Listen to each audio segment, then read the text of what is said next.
This program is about unsolved mysteries. Whenever possible, the actual family members and police officials have participated in recreating the events. What you are about to see is not a news broadcast.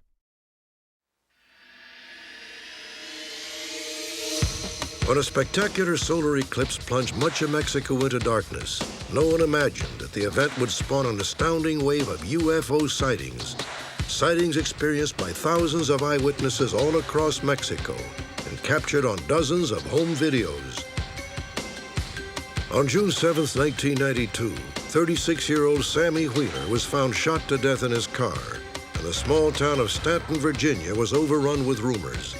Incredibly, Sammy's twin brother, Sammy's old girlfriend, and her ex-husband have taken turns accusing each other of the murder. But still the question remains, who killed Sammy Wheeler? And perhaps someone watching can provide a happy ending to the poignant story of Gordon Page Jr. Only after years of misdiagnosis did Gordy's parents learn that their son was suffering from autism. Then in 1991, Gordy vanished from the group home in which he had been placed. Join me. Perhaps you may be able to help solve a mystery.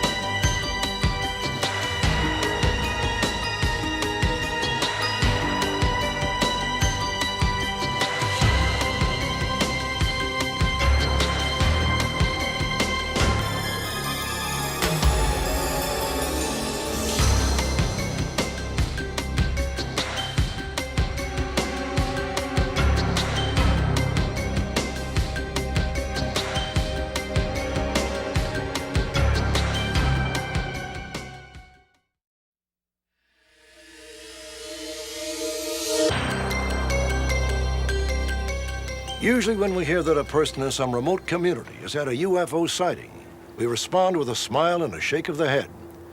When 3 or 4 credible people report seeing a mysterious craft, we may pay just slightly more attention. But when thousands of people claim to have seen the same strange object and hundreds provide videotape evidence, we may begin to think that maybe, just maybe, there is more than a grain of truth to the reports. Which brings us to the fantastic saga of the Mexico UFOs. July 11th, 1991, the last total eclipse of the sun in this century, perhaps the most spectacular celestial event of the past 200 years. For the residents of Mexico City, the eclipse prompted a festive celebration. Thousands took to the streets as one of the world's largest cities was plunged into total darkness in the middle of broad daylight. No one imagined that the entire country was about to be swept up in a wave of UFO hysteria. That afternoon, a television executive named Guillermo Araguin was videotaping the eclipse when he noticed an unusual object overhead. It was presented on the news. It was said that a very strange object was over Mexico City, but nobody said what it was. When I saw it, I said, oh my God, this is a UFO, a real UFO. I mean, you can look at it, you can look the video and be absolutely convinced what are you looking at. Jaime Maussan is one of Mexico's most respected television journalists. For the past 9 years, he has produced, directed, and hosted Mexico's edition of 60 Minutes, or 60 Minutos.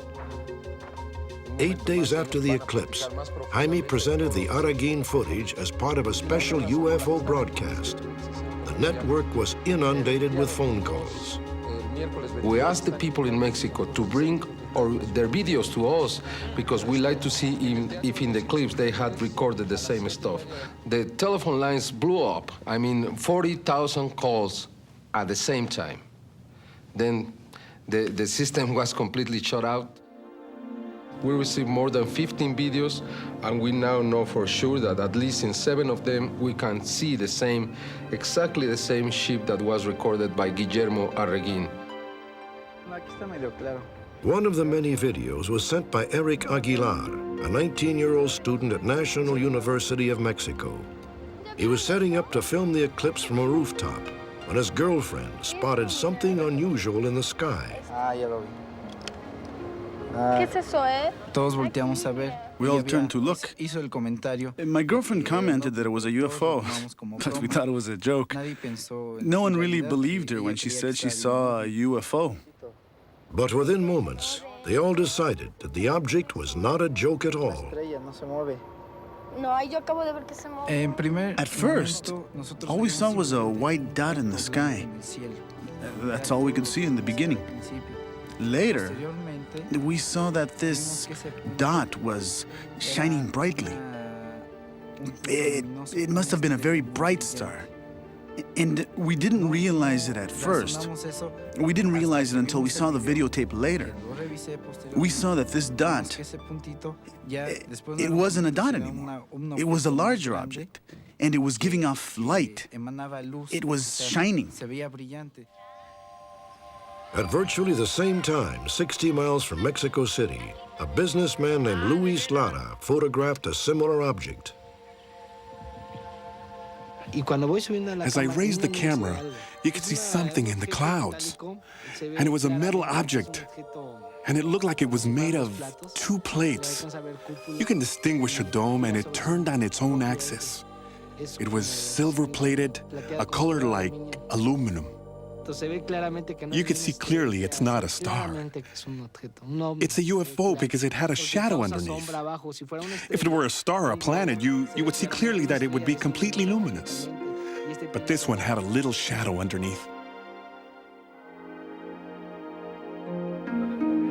Yet another video was shot by the Breton family in Puebla, a city 80 miles east of Mexico City. Magnifying the Breton video revealed an odd wave-like disturbance behind the pulsating disc, perhaps some kind of energy trail. Jaime Maussan enhanced the Araguin footage and compared it to the Breton tape. The objects, though photographed nearly 100 miles apart, were remarkably similar in every aspect. The video from Puebla was absolutely identical to the one we had seen with Arreguín in Mexico. It was for the first time in history. Never before you had a tape of two UFOs in two different places at exactly the same moment. The videos caused a sensation throughout Mexico, but the UFO craze was just beginning. 2 months later, an engineer named Vicente Sanchez took his video camera to a military air show in Mexico City. I was following one of the planes and I saw a shiny dot in the camera. I didn't know what it was, but it seemed to be moving. It was undulating. So I let the planes go off and I focused more on this shiny dot in the sky.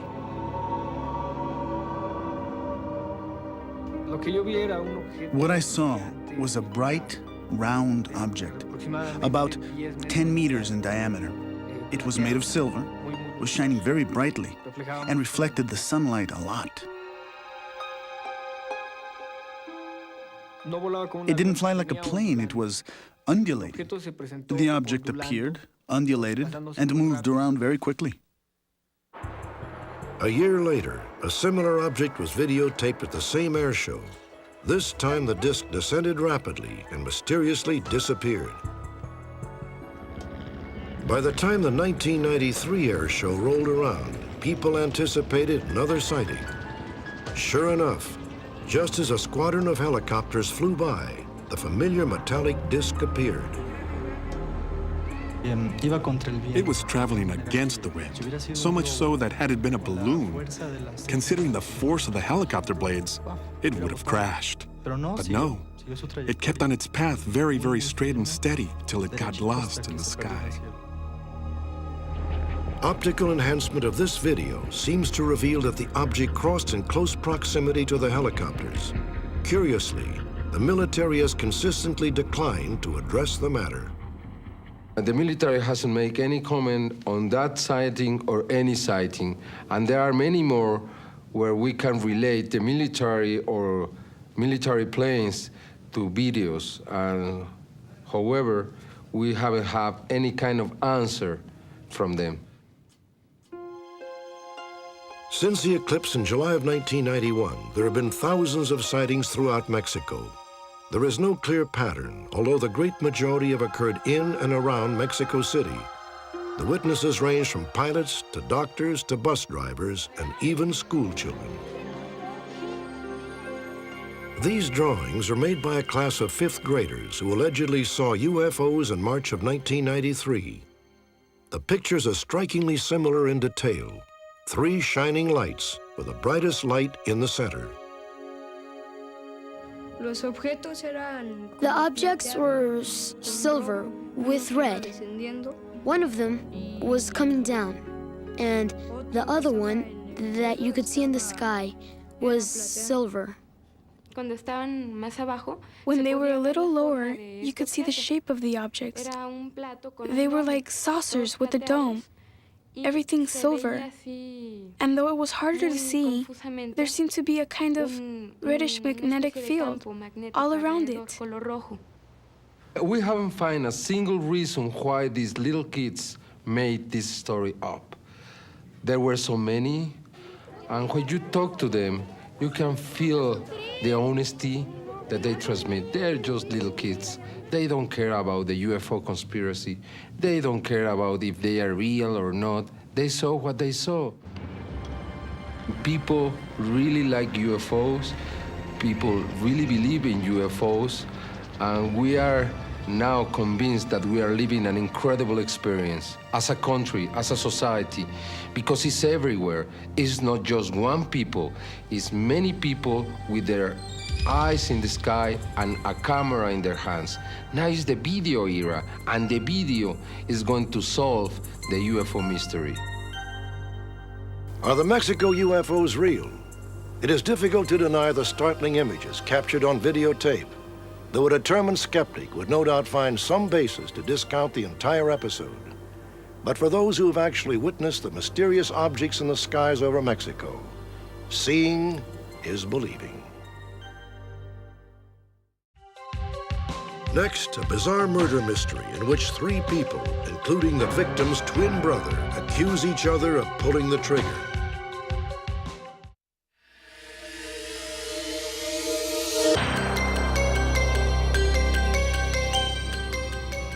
On June 7, 1992, the George Washington National Forest in Virginia was visited by murder.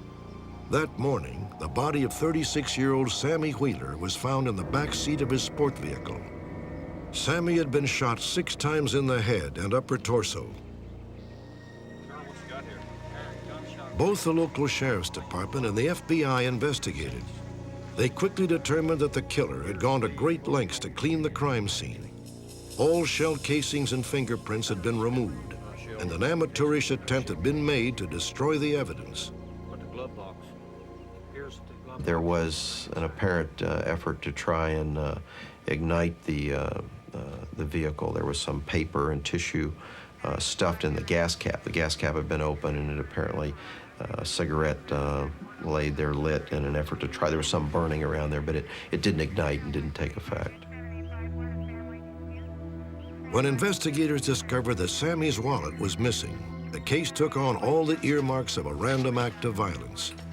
But before long, it would be revealed that at least 3 people in Sammy Wheeler's life might have wanted him dead. Sammy's twin brother, Danny, Sammy's girlfriend, Pat Sneed, and Pat's estranged husband, Bob Bean. What had begun as a routine investigation quickly became a classic drama of love, lies, and murder. In the months following Sammy Wheeler's death, Danny Wheeler, Pat Sneed, and Bob Bean took turns accusing each other of the crime. In this bizarre and convoluted case, the principals agree on only one thing. It all started when Sammy Wheeler began dating Pat Sneed. In the fall of 1991, Pat moved into a rental unit owned by Sammy's twin brother, Danny. The property had been divided into separate apartments. Pat and her 2 sons lived in one apartment with Sammy. Danny lived in one of the others. The arrangement suited everyone except Pat's estranged husband, Bob Bean. The situation was not really what was in the best interest of my children. I had approached Patton and asked her to please stop this living arrangement here, okay? We won't get into responses, but anyway, I felt that I was forced into going to court to at least provide some kind, or try to provide some kind of moral environment for my children. In February, a court order was issued that prohibited Sammy from being with Pat in the presence of the boys. To comply, Sammy moved into his twin brother's apartment.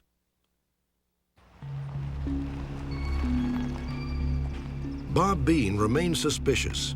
He hired a private investigator to ensure that the court order was being obeyed. Bob's private investigator came in and testified that Sammy had violated the court's order. Sammy never found out whether or not the judge believed that. I know for sure Sam did not violate that court order. But just to be safe, he stayed away from the house then. He was living in a truck without even a bathroom or a shower, just to appease Bob Bean. So where are you gonna stay tonight? Probably just stay in the car. Oh, I hate it when you sleep in the car.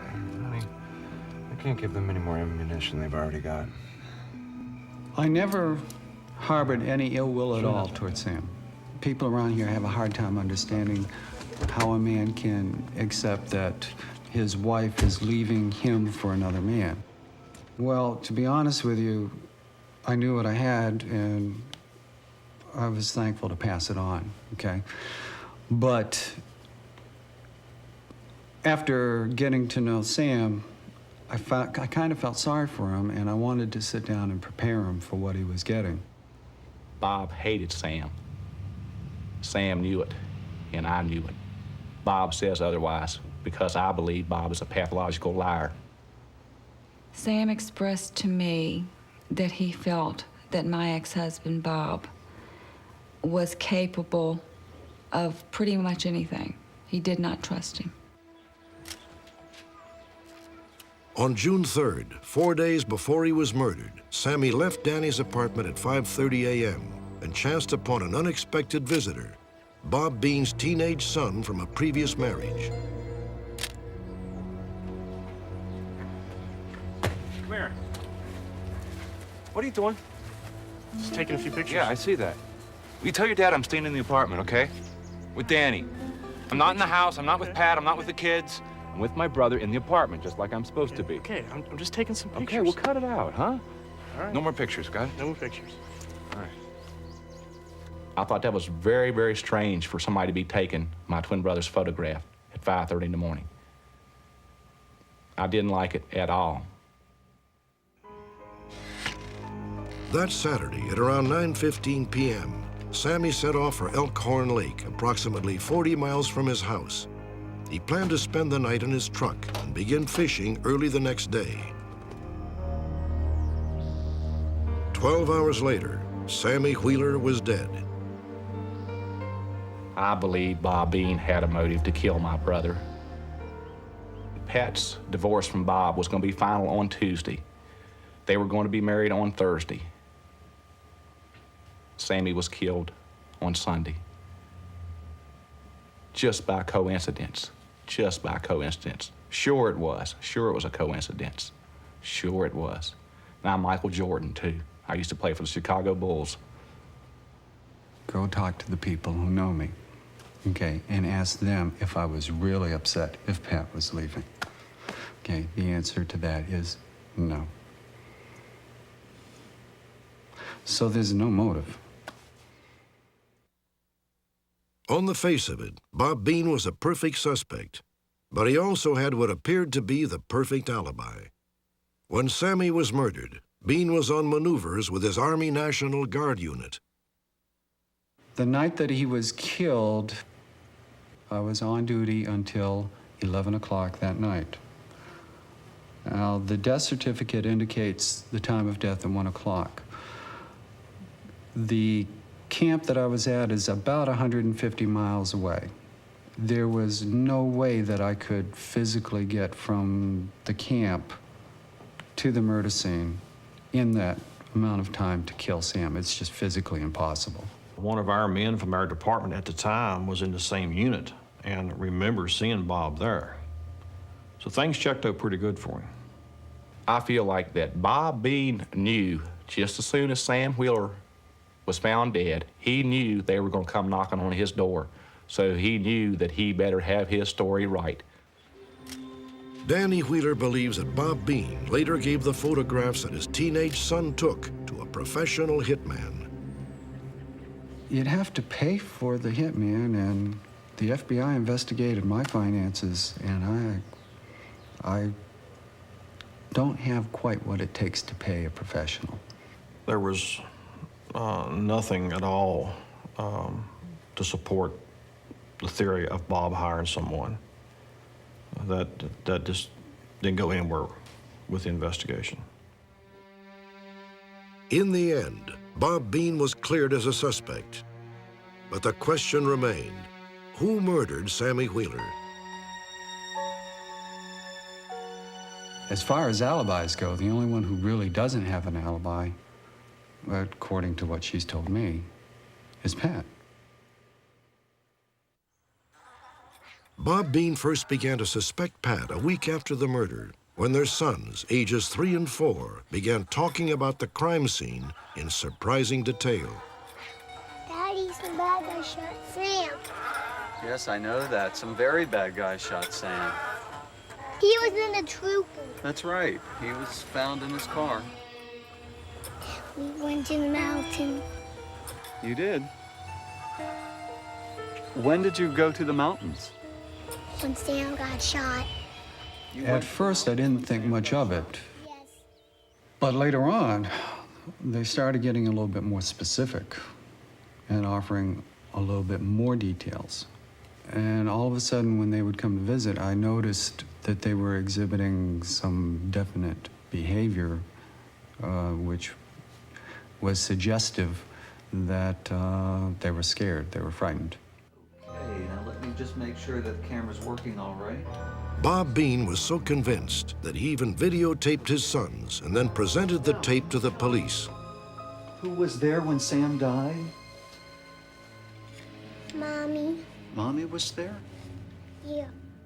I believe Bob is a very, very sick man. The fact that he would put his kids in the position that he has, his little 2- and 3-year-old children at that time, through what he put them through, proves that he has no scruples, no morals. He cares about no one, not even his own flesh and blood, little infant children. He is a sick, sick man. You know, In the end, the police dismissed the boy's testimony as unreliable. Investigators also believed that Pat had an airtight alibi. I'll see you later. I'm gonna be in the living room if you need anything, so give me a call. Okay. The night that Sam was killed, I was at home alone with my 2 children. I had absolutely no motive to kill Sam Wheeler.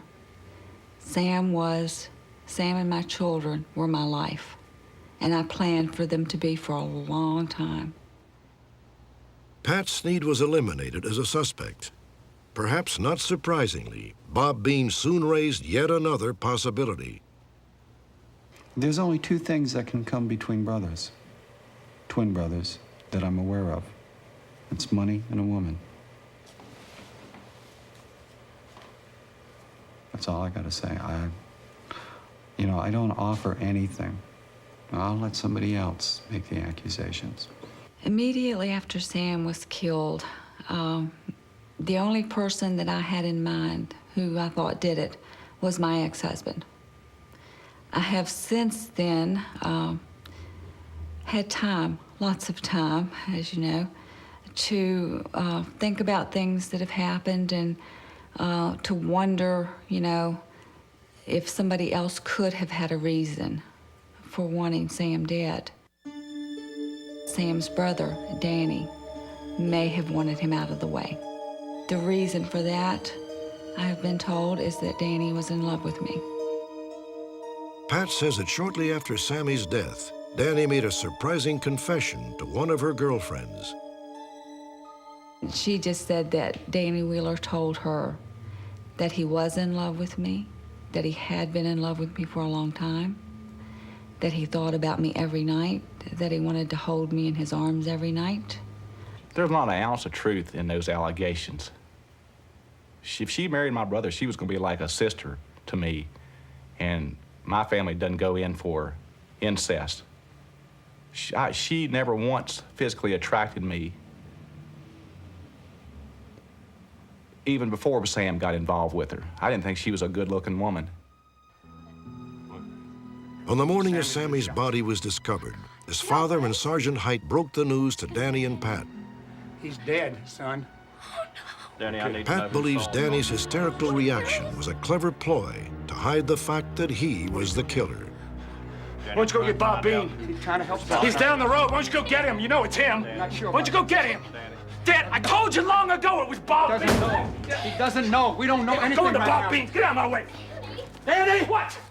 This is not going to help. I think most of his behavior when he first found out that Sam was dead was a show, was to make everybody else, basically, more than likely the law enforcement people, more than anybody else, to think that he was feeling some way that he wasn't. I think he was putting on a show for them. Why is she lying? It makes me wonder. What is she hiding? It makes me wonder. God knows what that did to me when my brother died. And why she would say things like that makes me wonder about her. Maybe Bob Bean didn't kill my brother. Maybe it was Pat that killed my brother. As for Danny, the police confirm that he also has an alibi. On the night of Sammy's murder, Danny was seen bar hopping until the early morning hours. Pat Sneed, Bob Bean, and Danny Wheeler would not be considered any more suspects in this case than anyone else at the present time. They provided alibis. We've corroborated them. They've taken a polygraph. They've shown no deception. They are no more of a suspect in our eyes than anyone else at the present time. Who killed Sammy Wheeler?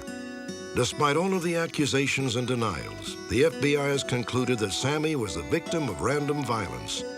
The local authorities, however, believe that Sammy Wheeler may have known his killer.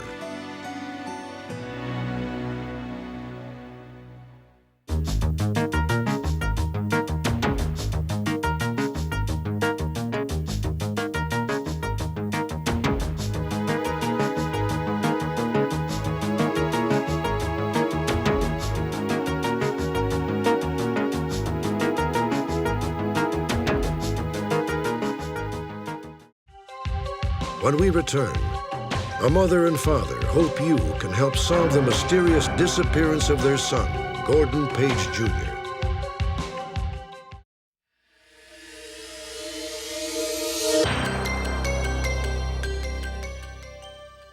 This is Gordon Page Jr. at 18 months of age. He was born autistic, and the results were tragic. Not because of the autism, but because Gordy was never correctly diagnosed. His father, Gordon Page Sr., remembers. I guess maybe when he was real young, we thought something was wrong, but we didn't know what. He didn't walk like other kids and run like other kids. And as he got older, you know, he'd just sit there and look around and didn't even move. They always told us that he was a big boy. He'd just be clumsy maybe, but then he'd outgrow it. He didn't really seem unusual to us because that was our first child, and we just raised him like a normal child. I mean, he was slow. That's what we thought. He was just slow. Now, Gordon, I'm putting 5 pieces of fruit on the table. You see that? 1, 2, 3, 4, 5. How many pieces of fruit are on the table, Gordon? 5. That's very good. Now, I'm going to take the 2 apples away. Now, look down here. How many pieces of fruit are left on the table, Gordon? 22. Now, Gordon, come on. To his parents, Gordy was a paradox. At times, he seemed unable to grasp simple addition and subtraction. Yet Gordy had a phenomenal memory, especially when it came to baseball. Russ Gibson, batting average 193, Home runs, 1. The baseball cards, he must, I would say, probably had 25 or 30,000 baseball cards, and he knew the names of every player, all the statistics of the cards, and he would just sit there and memorize them. Don Money, batting average, 223, home runs, 7. I don't think that Gordy realized that he was slow. Bernie Carbo. In grade school, he had a lot of friends. And then as he got older in junior high, his peers started advancing, you know, getting ahead of him. And when he needed tutoral help and he had to go into a special ed room, it bothered him, and he had a hard time in 11th and 12th grade because all his peers were dating, driving cars, going out and doing things, and he was much just a loner, actually, you know, because he couldn't keep up with everybody who was passing him by. Gordy worked hard to keep up. In June of 1981, he graduated from high school.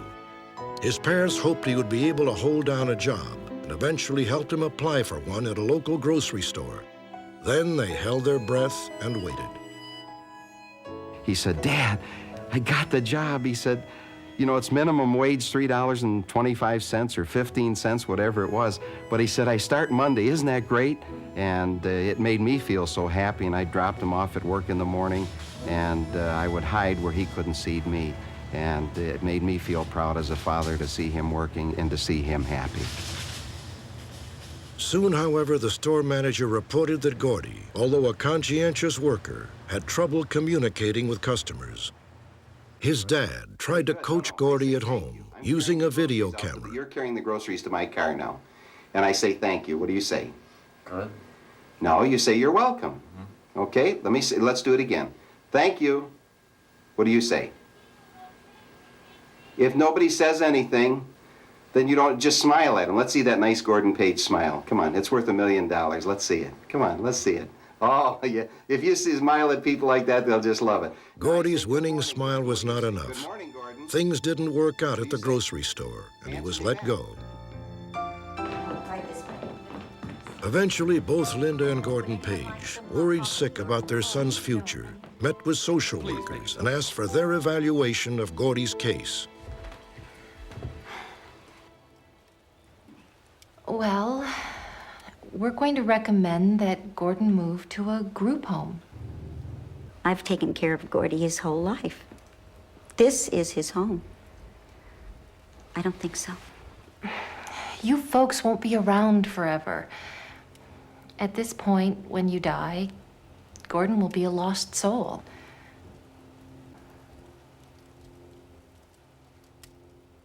Finally, we agreed to try it, and we went to visit a group home, and the lady said, "Well, he can't stay here until he goes to see if he needs to be stabilized on medication in the hospital." So we did this. We finally agreed, and the doctor there put him on Ritalin and Valium, and Gordon wasn't Gordon after that. No. Stop it! Go away! The combination of Ritalin, a stimulant, and Valium, a tranquilizer, plunged Gordy into a netherworld of physical and psychological torment. Quit!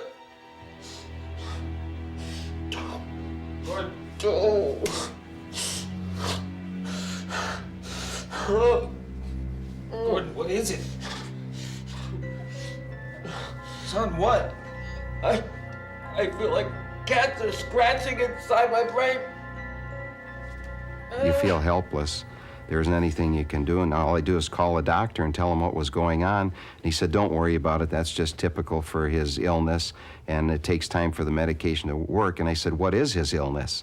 And he said, "Well, whatever it is, there are signs of this and signs of that," but nobody would specifically come out and say this is what's wrong with him.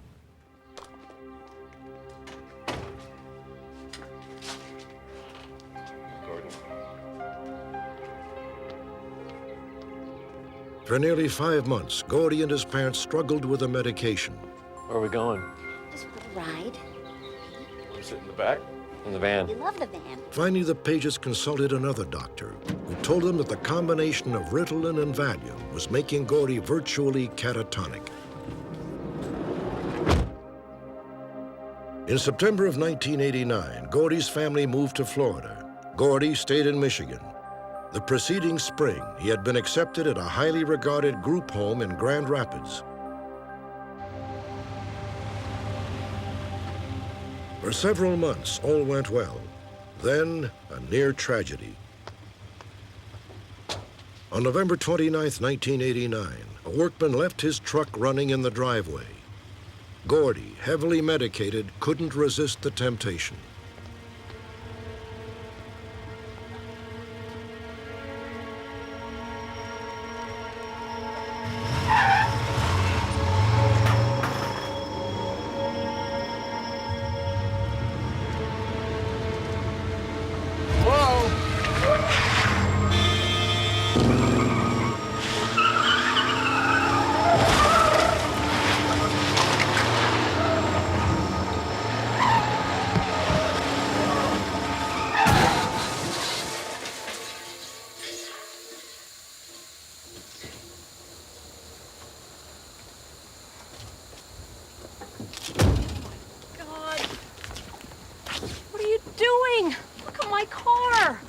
We interviewed the lady who was the victim in the accident. Yeah.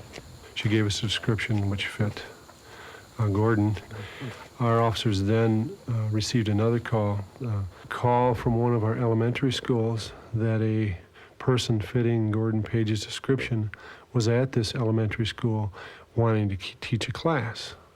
So we responded to there and at that time picked up Mr. Gordon Page.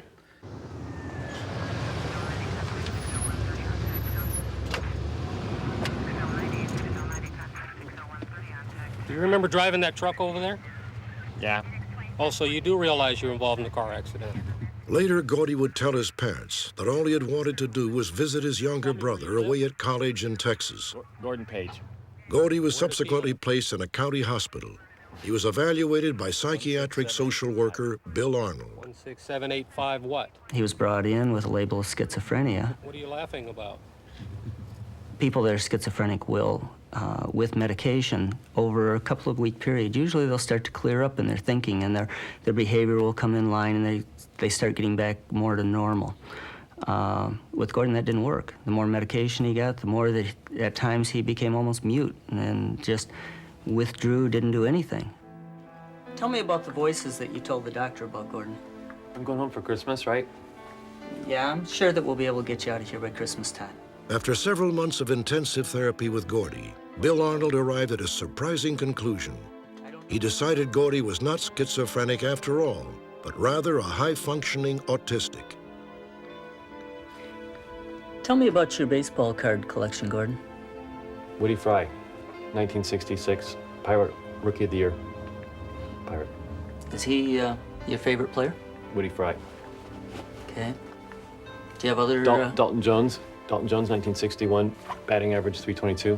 Once we got him off all those medications and we started treating him as possibly an autistic and working on training and just giving him some respect, he was a totally different individual. Just a totally different individual than that withdrawn, acting out individual that we saw on medication. And we'll need you to sign this. The Pages were confident that Gordy had at last been correctly diagnosed. Soon they found a group home in Grand Rapids which specialized in autism. But this says I can't visit Gordon. There was only one drawback. For 2 months, no visitors were allowed while Gordy adapted to his new environment. Mr. Page, I understand how you want the very best for your son. And so do we. We just want to give him his best shot at integrating with the program here. He's waiting for you. On May 22, 1991, Gordon Page Sr. was set to return to Florida. That afternoon, he shared an emotional goodbye with his oldest son. Hello, Gordon.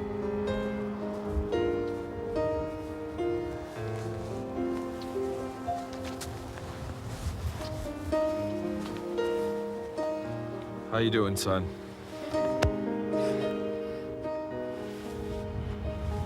We kind of stood there and talked, and we hugged and talked a little bit more. And then we walked over to the van, and I said, everything's going to work out.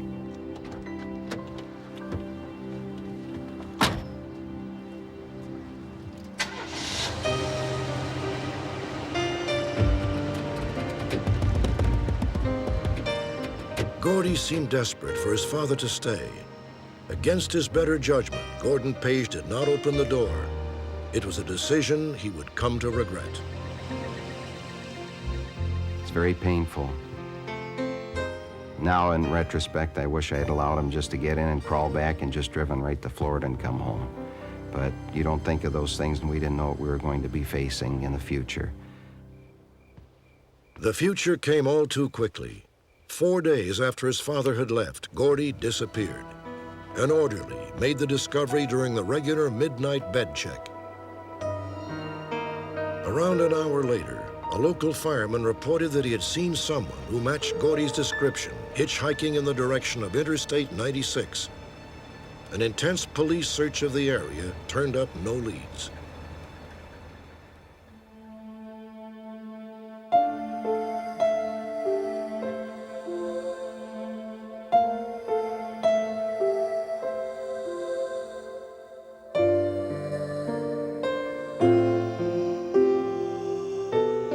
I'm angry. I feel bad for Gordon. I feel bad as a parent that I wasn't able to find help earlier.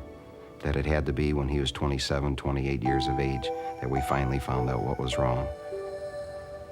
We just want our son back. We want to be reunited as a family, and we love Gordon very much. We'll never stop looking for Gordy because we love him and we've always been a close family. He would know that we want him back. And no, we will never stop looking for him. We love you, Gordy. What's your name? Hi, my name's Gordon Page. What's yours?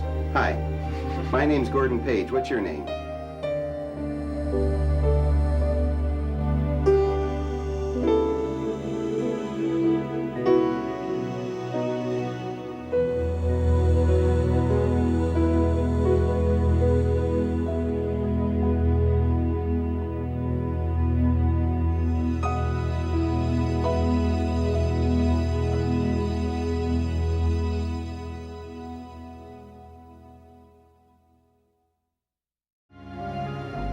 Join me in 2 weeks for a special 2-hour edition of Unsolved Mysteries.